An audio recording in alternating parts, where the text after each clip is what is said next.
What's up, guys? Frantic here, and this is my new Sunday show where I'm going to talk to you about some songs that I've been listening to, or albums that I've been listening to this past week, so you maybe have some listening material for your upcoming week. It's inspired by basically me having listened to 100 different songs in one day and then just like beating them into my brain constantly, so hopefully you do that as well. Either way, I'm going to get into new songs, old songs. It just kind of depends on what I'm listening to. But let's talk about some new songs. First up, there's Metallica's Moth Into the Flame. It's a good song. I like it. It's off their new upcoming album. But they released another song from this album called Hardwired to Self-Destruct, and I just did not care for that album. It was just, or not album, a song. It was so teen angst, and the lyrics were just awful. I couldn't listen to it without cringing. The music part of it, musically it's fine. It's just the lyrics were killing it for me, and not in a good way. But Moth Into the Flame, while I do feel like Moth Into the Flame is a, how do I put this? It's an overused trope maybe in music. It's cliche, honestly, but overall the song's pretty good. There's a cool solo in it, although there is a lot of wah pedal in the solo, as we've come to expect with Kirk Hammett. But overall, it's a good song. I'd definitely go give it a listen. Not one I've beaten into my brain, though. The next song is by one of my favorite bands, Riverside. They just released off of their upcoming album this song called Where the River Flows. This upcoming album is only because their lead guitarist died, and they had a bunch of unrecorded experimental works. So experimental is very key in this description of this song. Where the River Flows is like 10.5 minutes long, and it's very atmospheric. Which happens to be something I really enjoy. If you are not into long songs that have there's no lyrics, there's barely, like, I think at one point Maria's Duda sings at the very end. But either way, there's no lyrics, so he just kind of like hums. It's a good song in its own respect if you're very into you're more atmospheric, maybe post rock type stuff. But other than that, you probably wouldn't enjoy it if you're looking for more structure. All right, that being said, let's move into the album I've been listening to all fucking week, all last week. Metallica by Ghost BC. I had not listened to Ghost until about last week, and it was due to a few different things, but mainly because I was just like, everybody talks about this band. They won a couple Grammys. Why not give them a listen? I came into it knowing that they look like they're a satanic worshiping cult and did not play something like death metal, so I was already expecting not to be like surprised by how they sound.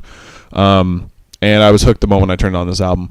It is so good. And let's extend it to the EP they just released, Square Hammer, which is also, the song is Square Hammer. It's Pope Star is the EP, and they cover 4 pop songs in this album. All really cool covers. Nothing I'm like crazy excited about, but man, is Meliora and the song that they actually wrote on the EP, Square Hammer, man, is it so good. If you don't want to listen to the full album, I could definitely recommend a few songs to give you an idea, and then maybe you'll go from there. Cerise is definitely their most popular song, and it is definitely a very, very good example of who they are as a band. I would definitely give that a listen before you went any further. And that's not to say they're a bad band or anything. It's just that's definitely a good starting point. From there, if you follow the album order, He is like 2 tracks later. That's a really good song, followed by Majesty, I think is a good one, and I don't know how they pronounce it, In Absentia, which is the last track on the Meliora album, which was my personal favorite until I listened to Cerise about 100 times and realized, man, Cerise is better. But isn't it In Absentia, something like that? It's French maybe, or Spanish, I don't know. That's a good song. And then Square Hammer, of course, off the EP, is definitely a really good song. And all the other tracks on the album are good, but I would recommend those 5 songs if you're really wanting to get into it. And then to talk about one other albums I've been listening to, I just recently started listening to Fate's Warning. For those of you who don't know who Fate's Warning is, they're like Dream Theater, but not nearly as popular. They do a lot of progressive metal, but there are 2 albums in particular. Their new album, Theories of Flight. I've only really been listening to 1 track off that album. It's a good album, don't get me wrong. I've just only been listening to the song The Light and Shade of Things. It's about 10 minutes long, takes a bit to get going, and then once it gets going, it slows back down and gets going again. So if that's not your type of thing, then you might not enjoy it, but it's definitely, lyrically, it's very cool. I think it deals with depression and stuff, so it's relatable to some people depending on how you're feeling. But really the album I listened to by them a bunch of times recently is Disconnected, which was I think it was in 1999 or 2000 when they released that album. Disconnected is a very good album. It's a very short album. I guess 50 minutes isn't short by any means, but there's only 5 songs on it. There's 7 tracks. The first and last track are ambient, noise kind of drony tracks. Not noise, but they do some really creepy. I don't know how to put it, honestly. It's just I really enjoy the very last track because of how ambient and kind of like unsettling the guitar sounds are in it. So if you're looking for just like a weird like background track for a couple minutes, I'd listen to that. But overall, the album songs, One, Pieces of Me. I'm trying to remember what the second track was. Just So. That's a good song. I really enjoy Something for Nothing. If I had to recommend 2 songs off this album for you to go listen to without hearing anything else, it would be Something for Nothing and One. One is much shorter than Something for Nothing. Both very good songs. And then the last track, Still Remains, is also pretty good, but it's like really long, like 16 or so minutes. So that's the whole album. It's those 5 songs and then 2 ambient tracks at the beginning and end. All very good listens. I would definitely recommend it.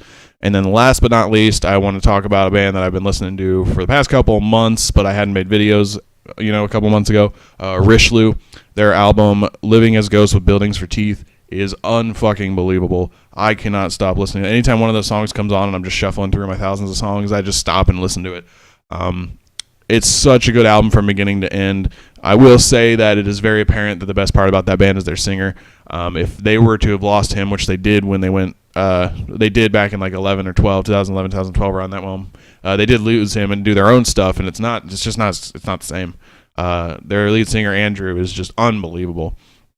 So I would definitely recommend that album. And if I had to pick a couple songs, I definitely enjoy Just a Ride, which is the very last track. It's only like 5 minutes or so. It's catchy as fuck. It's so good. And then I guess the other couple of songs, Landmines, it's a little longer, like 6 or 7 minutes. But the ending of Landmines is so good. The Great Rain Beetle from the very first track is pretty great. And if you're looking for a really long one, that definitely has some awesome pieces to it. Dark Charade's great. But seriously, I would recommend that whole album. Listen to beginning to end. I can't put it down, and it's not that long, honestly. By all the stuff I've recommended today, it is the shortest album of all of them, I believe. But really worth it if you go and listen to it. All right, guys, that about wraps it up. That's basically everything I've been listening to this week. What have you been listening to? I'd love to hear it. Love to give it a listen. Maybe mention it next week if I really fell in love with it.